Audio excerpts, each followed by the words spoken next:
What's up, y'all? My name's Paul. I'm a third-year medical student from Texas A&M, and I'm going to tell you all about my poster.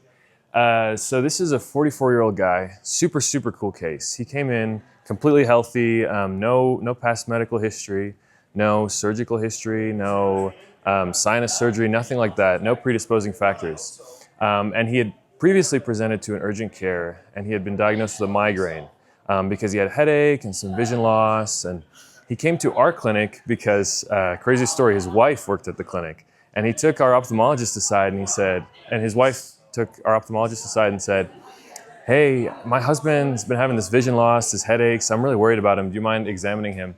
And our ophthalmologist took him aside, did these visual fields on him, and said, "Hey, I don't think this is a migraine at all. Something weird is going on here." Our ophthalmologist initially thought it was some kind of malignancy, some kind of tumor. And so they said, "Hey, you got to go to the emergency department now, get a head CT stat." And this is the head CT that they found at the ED. And so this is 3.5 centimeter mass in the back of his brain that was causing these visual problems.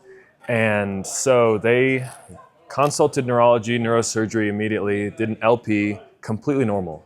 No infectious etiology, no opening pressure abnormalities.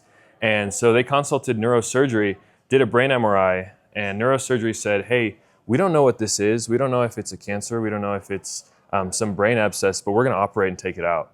And so they did the surgery pretty urgently. These are the surgery pictures down here of the mass that they took out. And they had no idea it was really infectious until they cultured this mass. And then weeks later, it came back positive for Strep intermedius. And it was this brain abscess that had been growing. So they treated him with IV antibiotics, and he ended up doing a lot better. We have the follow-up visual fields here.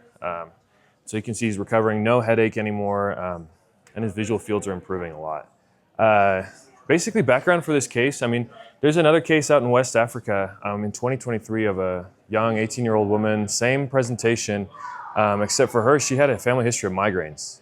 Her sister had migraines, her mother had migraines, and they just said it was migraines for 4 months, and she ended up passing away from this. So this is a super urgent thing that y'all want to catch.